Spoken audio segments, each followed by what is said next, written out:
ನಾನು ಚೆನ್ನಾಗಿದ್ದೀನಿ. ಇವತ್ತಿನ ವ್ಲಾಗ್ನ ಮನೆ ಹತ್ರದಿಂದ ಶುರು ಮಾಡ್ಕೊಂಬರಲಿಲ್ಲ, ಇವತ್ತು ತೋಟಕ್ಕೆ ಬಂದಿದ್ದೀನಿ. ಯಾಕಂತಂದರೆ ಬರ್ರಿ, ಇಲ್ಲ ಕೊಡಿಲ್ಲ, ನಾನೇ ಮಾತಾಡ್ಕೊಂಡು ಹೋಗ್ತೀನಿ. ನಾನೇ ಸೆಲ್ಫಿಗೆ ಇಟ್ಕೊಳ್ಳೋಣ ಅಂತ ಯಾಕೆ ತೋಟಕ್ಕೆ ಬಂದಿದ್ದೀನಿ ಅಂತಂದರೆ ಹಳಸಿನ್ಕಾಯಿ ಅಬೇಸ್ ಮಾಡೋಕ್ಕೆ. ಅಂದರೆ ಹಳಸಿನ್ಕಾಯಿ ಸಾಂಬಾರು ಕಾಲ, ಇದು ಹಣ್ಣಿನ ಕಾಲ ಅಂತ ಅಂದ್ಕೊಬೇಡಿ. ಸಾಂಬಾರು ಮಾಡೋದಕ್ಕೆ ಹಳಸಿನ್ಕಾಯಿ ಹುಡುಕ್ಕೊಂಡು ಹೋಗೋಣ, ನಾಳೆ ಅಡಿಕೆ ಕುಯ್ಲು. ಅದಕ್ಕೋಸ್ಕರ ನಾನಿವಾಗ ಸಾಯಂಕಾಲ 5 ಗಂಟೆ ಹಂಗೆ ತೋಟದ ಹತ್ರ ಬಂದಿದ್ದೀನಿ. ಇಲ್ಲೊಂದು ಹಳಸಿ ಮರ ಐತೆ, ಅದಕ್ಕೋಸ್ಕರ ಹೋಗ್ತಾಯಿದ್ದೀನಿ ಅಷ್ಟೇ. ಈ ಹಳಸಿನ್ಕಾಯಿ ಪರೋಗಳಲ್ಲೆಲ್ಲ ಚೆನ್ನಾಗಾಗುತ್ತೆ ಸಾಂಬಾರು ಅಂತ ಅಂದ್ಕೊತೀವಿ. ಯಾಕಂತಂದರೆ ಅಲ್ಲೆಲ್ಲ ದಾಂಡ್ಲಿ ಸಾರು ಮಾಡ್ತಾರೆ. ದಾಂಡ್ಲಿ ಮೀನ್ಸ್ ಹೆಚ್ಚೆಚ್ಚಿಗೆ ಸಾರು ಮಾಡ್ತಾರಲ್ಲ, ಕಾಳು ಖಾರ ಉಪ್ಪು ಎಲ್ಲ ಜಾಸ್ತಿ ಹಾಕಿ, ಆವಾಗ ಟೇಸ್ಟ್ ಬರುತ್ತೆ. ಈಗ ನಾವು ನಮ್ಮ ಮನೆಗಳಲ್ಲಿ ಇಬ್ಬಿಬ್ಬರೇ ಇರೋದ್ರಿಂದ ನಾವು ಸ್ವಲ್ಪ ತಗೊಂಬಂದು ಅದನ್ನು ಕೊಚ್ಚೋದಿಲ್ಲ, ಕಟ್ ಮಾಡಿ ಹಾಕಿ ಮಾಡಿದ್ರೆ ಸಾರು ಟೇಸ್ಟ್ ಆಗೋದಿಲ್ಲ. ನಾಳೆ ಜಾಸ್ತಿ ಜನ ಬರ್ತಾರಲ್ಲ, ಒಂದು 15 ಜನ ಹಾಕ್ತೀವಿ. ಅದಕ್ಕೋಸ್ಕರ ಇವತ್ತು ಮಾಡೋಣ. ನಾಳೆ ಅಡಿಕೆ ಕುಯ್ಲಿಗೆ ಹಳಸಿನ್ಕಾಯಿ ಪದಾರ್ಥ ಮುದ್ದೆ ಅಂತ ಹಳಸಿನ್ಕಾಯಿ ತೊಗೊಂಡೋಗೋದಕ್ಕೆ ಬಂದಿದ್ದೀನಿ. ಬನ್ನಿ ಹೋಗೋಣ. ಹಣಸಿ ಮರದ ಹತ್ರ ಏನು ಬಲ್ತಿದ್ವಾ, ಸ್ವಲ್ಪ ಎಳೆದಿದ್ರೆ ಚೆನ್ನಾಗಾಗೋದು. ಸ್ವಲ್ಪ ಹಳಸಿನ ಬೀಜ ಎಲ್ಲ ಬಲ್ತಿರಬಾರ್ದು.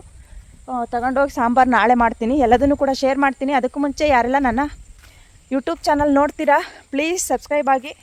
ಹೊಸೊಬ್ಬರು ನೋಡ್ತಾಯಿದ್ರೆ ಸಬ್ಸ್ಕ್ರೈಬ್ ಆಗಿ ನೋಡಿ. ನಿಮ್ಮ ಫ್ರೆಂಡ್ಸ್ ಆ್ಯಂಡ್ ಫ್ಯಾಮಿಲಿ ಜೊತೆ ವೀಡಿಯೋಗಳನ್ನ ಶೇರ್ ಮಾಡಿ.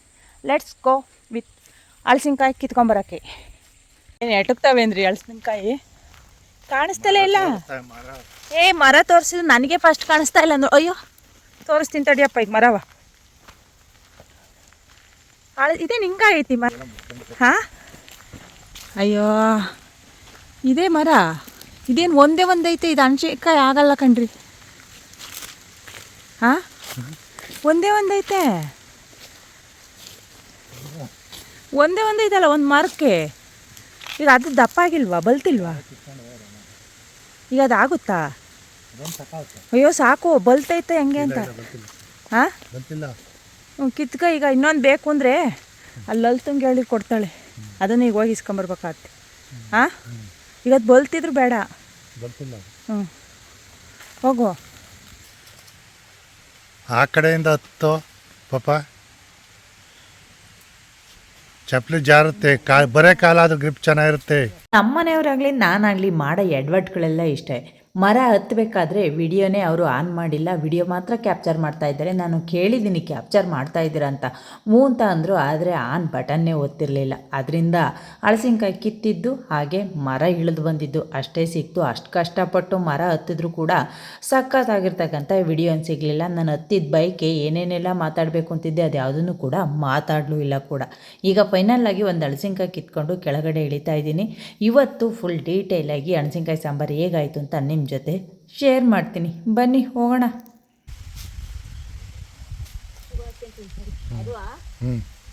ಭಯ ಆಗುತ್ತೆ. ಜಾಸ್ತಿ ದಿನ ಆಯ್ತಲ್ಲ ಚಿಕ್ಕ ಹುಡುಗರಲ್ಲಿ ಹತ್ತಿದ್ದು, ಅಲ್ಲಿ ಎಷ್ಟು ಕೆಳಕ್ ಮಾಡ್ಬಿಟ್ರು ಒಂಥರ ಭಯ ಆದಂಗಾತು. ಅದೇನು ಹೈಟ್ ಇಲ್ಲ ಬಾ, ಎಂತೆಂತ ಮರ ಹತ್ತಿದ್ದು.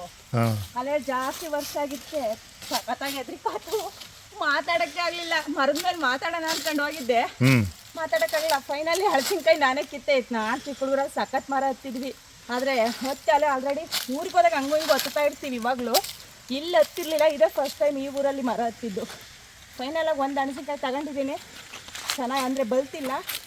ಸಾಂಬಾರು ಮಾಡೋದೇ, ನಾಳೆ ತಿನ್ನೋದೇ. ಟೇಸ್ಟ್ ಹೆಂಗಿತ್ತು ಅಂತ ಹೇಳ್ತೀನಿ.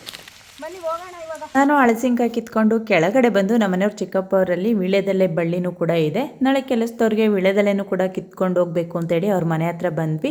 ಅದನ್ನು ಬರೀ ಕೈಯಲ್ಲಿ ಕೀಳಬಾರ್ದು, ಅದಕ್ಕೊಂದು ಉಗುರು ಥರದ್ದು ಬರುತ್ತೆ, ಅದನ್ನು ತೊಗೊಂಬರೋಣ ಅಂತ ಅವ್ರ ಮನೆ ಹತ್ರ ಹೋಗಿ ಅಲ್ಲಿಂದ ತೊಗೊಂಬಂದ್ವಿ. ಈ ಪಾಪು ನೋಡಿ ನಮ್ಮ ಮನೆಯವರ ಚಿಕ್ಕಪ್ಪವ್ರ ಮೊಮ್ಮಗು, ಅಂದರೆ ನಮ್ಮ ಮನೆಯವ್ರಿಗೆ ತಮ್ಮನ ಮಗು. ನನಗೂ ಕೂಡ ಮಗನೇ ಆಗಬೇಕು. ಇಷ್ಟು ಚಿಕ್ಕ ವಯಸ್ಸಿನ ಮಗ ಕೂಡ ಇದ್ದಾನೆ. ಹೇಗೆ ನೋಡ್ತಾ ಇದ್ದಾನೆ ನೋಡಿ. ಈಗಿನ ಕಾಲದ ಮಕ್ಕಳೇ ಫಾಸ್ಟು, ತುಂಬ ಕ್ಯೂಟ್ ಆಗಿದ್ದಾನೆ. ನಮಗೆ ನಮ್ಮ ಚಿಕ್ಕ ಮಕ್ಕಳು ನೋಡಿ ಆಡಿಸಿ ತುಂಬ ದಿನಗಳಾಗಿದೆ. ಈ ಮಗುನ ಎತ್ಕೊಂಡಾಗ ಎಷ್ಟು ಚಿಕ್ಕ ಪಾಪು, ಇದನ್ನ ಹೆಂಗೆ ಎತ್ಕೊಳೋದು ಅನ್ನೋ ಫೀಲ್ ಆಗುತ್ತೆ ಕೂಡ. ಆ ಮಗುನೆಲ್ಲ ಮಾತಾಡಿಸ್ಕೊಂಡು ಮನೆ ಹತ್ರ ಬಂದು ಬೆಳಗ್ಗೆ ಸಾಂಬಾರಿಗೆ ಕಾಳುಗಳನ್ನ ನೆನೆಸಿಡೋಣ ಅಂತ ಪೂಜೆ ಎಲ್ಲ ಮಾಡಿ ರೆಡಿ ಮಾಡಿಕೊಂಡು ಇವಾಗ ನಾನು ಕೆಲಸ ಶುರು ಮಾಡಿದೆ. ಕಾಳುಗಳನ್ನ ಏನೇನೆಲ್ಲ ಹಾಕ್ತಾಯಿದ್ದೀನಿ ಅಂತ ನೋಡ್ತಾ ಇದ್ದೀರಾ. ಅದು ನೋಡಿ, ನಾನು ವೀಡಿಯೋನ ಸ್ಟ್ಯಾಂಡ್ಗೆ ಹಾಕಿ ಬಂದರೆ ಈ ಪಜೀತಿ ಕಾಣುತ್ತೆ ಅಂತ ನಾನು ಅಚ್ಚುಕಟ್ಟಾಗಿ ಎಲ್ಲ ಕ್ಲೀನ್ ಮಾಡ್ತಾಯಿದ್ದೀನಿ ಕಾಳುಗಳನ್ನ. ಆದರೆ ವಿಡಿಯೋದಲ್ಲಿ ವಿಡಿಯೋದಲ್ಲಿ ಕ್ಯಾಪ್ಚರೇ ಆಗಿಲ್ಲ. ನಾನು ಏನೆಲ್ಲ ಕಾಳು ಹಾಕ್ಬಿಟ್ಟೆ ಅಂತ ಬಾಯಲ್ಲೇ ಹೇಳ್ಬಿಡ್ತೀನಿ. ಕಡಲೆಕಾಳು, ಬಟಾಣಿ ಕಾಳು, ಕರಮಣಿ ಕಾಳು, ಅವರೆಕಾಳು, ಹಸಿ ಕಾಳಿದೆ. ಅದರಿಂದ ಹುಳ್ಳಿಕಾಳನ್ನ ಸಪ್ರೇಟಾಗಿ ನೆನೆಸಿದ್ದೀನಿ, ಯಾಕೆಂದರೆ ಮೊಳಕೆ ಹುಳ್ಳಿಕಾಳು ಸಾಂಬಾರನ್ನು ಕೂಡ ಮಾಡ್ಬೋದು ಅಂತ. ಈ ಥರ ಎಲ್ಲ ಗಟ್ಟಿ ಕಾಳುಗಳನ್ನ ರಾತ್ರಿನೇ ನೆನೆಸಿಟ್ಟೆ ಬೆಳಗ್ಗೆ ಬೇಯೋದು ಬೇಗ ಲೇಟ್ ಆಗುತ್ತೆ ಅನ್ನೋ ಕಾರಣಕ್ಕೆ. ಹಸಿ ಕಾಳು, ಬಟಾಣಿ, ಎಲ್ಲ ಹಸಿ ಇದ್ದರೆ ಓಕೆ ಆಗುತ್ತೆ. ಆದರೆ ಈ ಕಾಲದಲ್ಲಿ ಎಲ್ಲ ಕಾಳುಗಳು ಕೂಡ ಹಸಿ ಸಿಗೋದಿಲ್ವಲ್ಲ. ಅವರೆಕಾಳು ಒಂದು ಹಸಿ ಸಿಕ್ಕಿತ್ತು, ಇನ್ನು ಉಳಿದಿರ್ತಕ್ಕಂಥ ಎಲ್ಲ ಕಾಳುಗಳನ್ನು ಕೂಡ ನೆನೆಸಿ ಎತ್ತಿಟ್ಟು ಇದು ಇನ್ನು ಮಾರನೇ ಬೆಳಗ್ಗೆ 5 ಎದ್ದಿದ್ದೀವಿ. ಕಾರಣ ಏನಂತಂದರೆ ರಾತ್ರಿ 9:30 ಕೆಲಸದವರು ಗಂಡಾಳುಗಳು ಫೋನ್ ಮಾಡಿ ಇವತ್ತು ಬರೋದಿಲ್ಲ, ಬೆಳಗ್ಗೆ ನಾಡಿದ್ದು ಬರ್ತೀವಿ, ನಾಳೆ ಬೇರೆಯವ್ರ ಕೆಲಸ ಇದೆ ಅಂತ ಅನ್ನೋದಾ. ನಾವು ಆಲ್ರೆಡಿ ಹೆಣ್ಣಾಳ್ಗೆ ಹೇಳ್ಕೊಂಡಿದ್ದೀವಿ, ಮತ್ತು ಮೇಯ್ನ್ ಗೊನ್ಕಾರ್ರಿಗೆ ಹೇಳಿದ್ದೀವಿ. ಗೊನ್ಕಾರ್ ಏನಾದರೂ ನಾವು ಬೆಳಗ್ಗೆ ಅಡುಗೆ ಕೀಳೋದಿಲ್ಲ ಅಂತ ಅಂದರೆ ಅವರಂತೂ ಸರಿಯಾಗಿ ನಮ್ಮನ್ನು ತಗೊತಾರೆ. ಯಾಕಂತಂದರೆ ಅವರು ಬೇರೆಯವ್ರಿಗೆ ಇನ್ನು ನಾಡಿದ್ದು ಅವ್ರು ಬೇರೆಯವ್ರಿಗೆ ಕೊಕ್ಕೆ ಕೊಟ್ಟಿರ್ತಾರೆ, ಇವತ್ತು ನಾವು ಕೇಳಿಸ್ಕೊಳ್ಳೇಬೇಕು. ಅದರಿಂದ ನಮ್ಮನೆಯವರು ಬೆಳಗಿನ ಜಾವ 5:30 ಎದ್ದು ಗುಬ್ಬಿಯಲ್ಲಿ ದೂರದಿಂದ ಬಂದು ಅಲ್ಲೊಂದು ಸ್ವಲ್ಪ ಜನ ಕೆಲಸದವರು ಉಳ್ಕೊಂಡಿರ್ತಾರೆ, ಅವ್ರನ್ನ ಪ್ರತಿದಿನ ಕರ್ಕೊಂಬರ್ಬೇಕು, ಕರ್ಕೊಂಡೋಗಿ ಬಿಡಬೇಕು. ಆದರೂ ಈ ಚಳಿಲಿ ಗಾಡೀಲಿ ಕರ್ಕೊಂಬರೋದು ಕಷ್ಟ. ಆದರೂ ಕೂಡ ಏನು ಮಾಡೋಕ್ಕಾಗೋದೇ ಇಲ್ಲ, ಕರ್ಕೊಂಬರಲೇಬೇಕು ಅಂತ ಹೇಳಿ ಬೆಳಗಿನ ಜಾವ 5:30 ಎದ್ದು ಹೋಗಿದ್ರು. ಅವರು ಬರ್ತಾ ಇದ್ದಾರೆ ಅಂತ ಕನ್ಫರ್ಮ್ ಆದಮೇಲೆ ನಾನು ತಿಂಡಿಗೆ ರೆಡಿ ಮಾಡಿಕೊಂಡೆ. ಅದರಿಂದ ನಾನು ಇಡ್ಲಿಗೆ ನೆನೆಸಿರಲಿಲ್ಲ ಈ ಸಲ, ಯಾಕಂತಂದರೆ ಗಂಡಾಳು ಕೈ ಕೊಟ್ಟಿದ್ದರಿಂದ. ಬರೋದಾದರೆ ಬೇರೆ ಏನಾದರೂ ಚಿತ್ರಾನ್ನ, ಉಪ್ಪಿಟ್ಟು ಈ ಥರ ಮಾಡೋಣ ಅಂತ ಅಂದ್ಕೊಂಡಿದ್ದೆ. ಇವತ್ತಿನ ತಿಂಡಿ ಚಿತ್ರಾನ್ನ ಮಾಡ್ತಾಯಿದ್ದೀನಿ, ಅವ್ರು ಬರ್ತಾರೆ ಅಂತ ಗೊತ್ತಾದ ಮೇಲೆ. ಎಲ್ಲ ಅಂದರೆ ಹಬ್ಬ ಮುಗಿಸಿ ದೊಡ್ಡ ಪಾತ್ರೆಗಳನ್ನೆಲ್ಲ ಮೇಲಕ್ಕೆ ಎತ್ತಿಟ್ಟಿದ್ನಲ್ಲ, ಈಗ ದೊಡ್ಡ ಪಾತ್ರೆನೇ ಬೇಕು ಹಳಸಿನಕಾಯಿ ಸಾಂಬಾರಿಗೆ, ಅನ್ನಕ್ಕೆ, ಎಲ್ಲದೂ ಕೂಡ. ಎಲ್ಲ ಪಾತ್ರೆಗಳನ್ನ ತೊಗೊಂಡು ಕೆಲಸ ಶುರು ಮಾಡಿದೆ. ಈ ಅಡಿಕೆ ಕೊಯ್ಲೆ ಹಿಂಗೆ, ರೈತರ ಕೆಲಸನೇ ಹಿಂಗೆ, ಯಾವುದಕ್ಕೂ ಕೂಡ ಗ್ಯಾರಂಟಿ ಇಲ್ಲ. ಕೆಲಸಕ್ಕಷ್ಟೇ ಅಲ್ಲ, ಬೆಳೆಗೂ ಗ್ಯಾರಂಟಿ ಇಲ್ಲ, ಬೆಲೆಗೂ ಗ್ಯಾರಂಟಿ ಇಲ್ಲ, ಮಳೆಗೂ ಗ್ಯಾರಂಟಿ ಇಲ್ಲ. ಈ ರೀತಿ ಆಗಿರುತ್ತೆ. ಎಲ್ಲ ಚೆನ್ನಾಗಿದ್ದರೆ ರೈತರ ಕೆಲಸ ಬೊಂಬಾಟಾಗಿರುತ್ತೆ, ಆದರೆ ಕನ್ಫರ್ಮ್ ಆಗಿ ಯಾವುದೂ ಇರೋದಿಲ್ಲ. ಅದೊಂದು ಬೇಜಾರು ಅಷ್ಟೇ.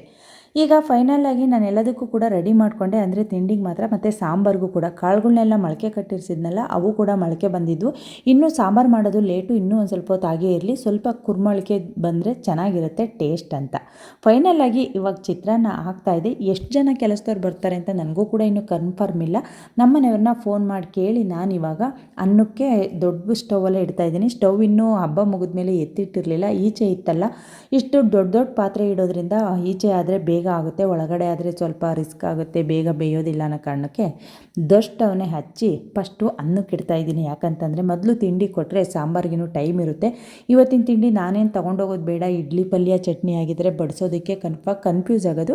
ಆದ್ದರಿಂದ ನಾನು ಹೋಗ್ತಾಯಿದ್ದೆ. ಮತ್ತು ಇವತ್ತು ಸಾಂಬಾರು ಹಳಸಿನಕಾಯಿ ಪದಾರ್ಥ ಆಗಿರೋದ್ರಿಂದ ನಾನು ತೋಟಕ್ಕೆ ಹೋದರೆ ಮತ್ತೆ ಊಟ ತೊಗೊಂಡು ಹೋಗೋದಕ್ಕೆ ಟೈಮ್ ಆಗುತ್ತೆ ಅಂತೇಳಿ ಇವತ್ತು ನಾನೇನು ತೋಟಕ್ಕೆ ಬರೋದಿಲ್ಲ. ಮತ್ತು ನಮ್ಮ ಮನೆಯವರು ಇನ್ನೂ ಹಳಸಿನಕಾಯಿ ಕೂಡ ಕಿತ್ಕೊಟ್ಟಿರಲಿಲ್ಲ. ನಮ್ಮಮ್ಮ ಅಂದರೆ ನಮ್ಮ ಅತ್ತೆ ಅದನ್ನು ಕೆತ್ತೋದೇನು ಬೇಡ, ಹಾಗೆ ಹಚ್ಚಿನೇ ಹಾಕು, ಮೇಗಡೆ ಸಿಪ್ಪೆ ತೆಗೆದು ಅಂತ ಅಂದರು. ಆದರೆ ಹಳಸಿನಕಾಯಿ ಪದಾರ್ಥ ಅಂತಂದರೆ ಅದನ್ನು ಪರೋವುಗಳಲ್ಲಿ ಯಾವ ರೀತಿ ದಪ್ಪಗೆಲ್ಲ ಕೊಚ್ಚಾಕ್ತಾರೋ ಆ ರೀತಿ ಮಾಡಿದ್ರೆ ಟೇಸ್ಟು.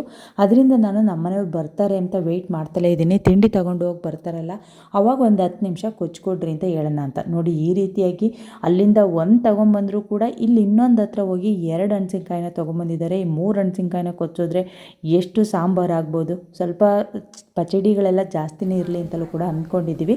ಅಷ್ಟರಲ್ಲಿ ನಮ್ಮ ಅತ್ತೆ ಬಂದು ಸೊಪ್ಪುಗಳ್ನೂ ಕೂಡ ತೊಗೊಂಡಿದ್ದೆ. ಇನ್ನೂ 3-4 ದಿನ ಕೆಲಸದವ್ರು ಇರ್ತಾರಲ್ಲ, ಯಾವಾಗಲಾದರೂ ಒಂದು ಟೈಮ್ ಸಾಂಬಾರು ಮಾಡಿದ್ರೆ ಆಗುತ್ತೆ ಅಂತ ಅವರು ಸೊಪ್ಪುಗಳನ್ನೆಲ್ಲ ಸೋಸ್ಕೊಡ್ತಾಯಿದ್ರು.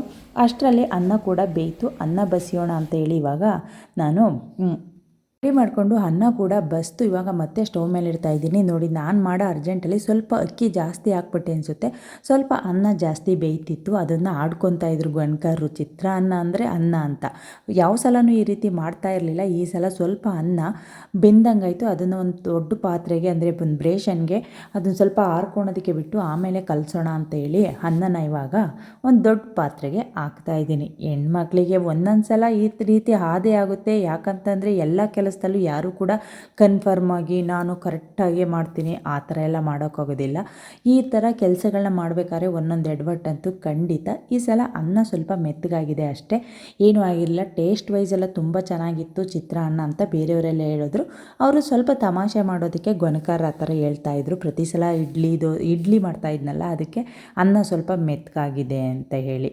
ಏನೂ ಆಗಲಿಲ್ಲ. ಫೈನಲಾಗಿ ನಾನು ಅನ್ನನೆಲ್ಲ ಹಾರಿಕ್ಕಿದ ಮೇಲೆ ನಮ್ಮನೆಯವರು ಇನ್ನೇನು ಬರ್ತಾಯಿದ್ರು ಅವರನ್ನು ಹಳಸಿನಕಾಯಿ ಕೊಚ್ಚೋದಕ್ಕೆ ರೆಡಿ ಮಾಡಿಡಬೇಕು ಎಲ್ಲದನ್ನು ಕೂಡ. ಯಾಕಂತಂದರೆ ಅರ್ಜೆಂಟು ಅವರಿಗೆ ಅಲ್ಲಿ ಗೊನೆಗಳನ್ನ ತೋರಿಸೋದಕ್ಕೆ ಹೋಗಬೇಕು, ಈ ಗೊನೆ ಕೀಳಬೇಕು, ಈ ಗೊನೆ ಕೀಳಬಾರ್ದು ಅಂತ ಅವರಿಗೆ ನೋಡೋದಕ್ಕೆ ಗೊತ್ತಾಗೋದಿಲ್ಲ. ಆಮೇಲೆ ಬಿಟ್ಟು ಹೋದರೆ ಕನ್ಫ್ಯೂಸ್ ಆದರೆ ಮತ್ತೆ ಕೀಳಿಸೋದು ಕಷ್ಟ ಅಂತ ಹೇಳಿ ಅಷ್ಟರಲ್ಲಿ ನಮ್ಮ ಮನೆಯವರು ಬಂದರು. ನಾನೆಲ್ಲ ರೆಡಿ ಮಾಡ್ಕೊಂಡಿದ್ನಲ್ಲ, ಅವ್ರಿಗೆ ರೆಡಿ ಮಾಡಿಕೊಟ್ಟೆ. ಅವ್ರು ಈ ರೀತಿಯಾಗಿ ಹಳಸಿನಕಾಯಿನ ಕೊಚ್ಚೋದಕ್ಕೆ ಶುರು ಮಾಡಿದ್ರು.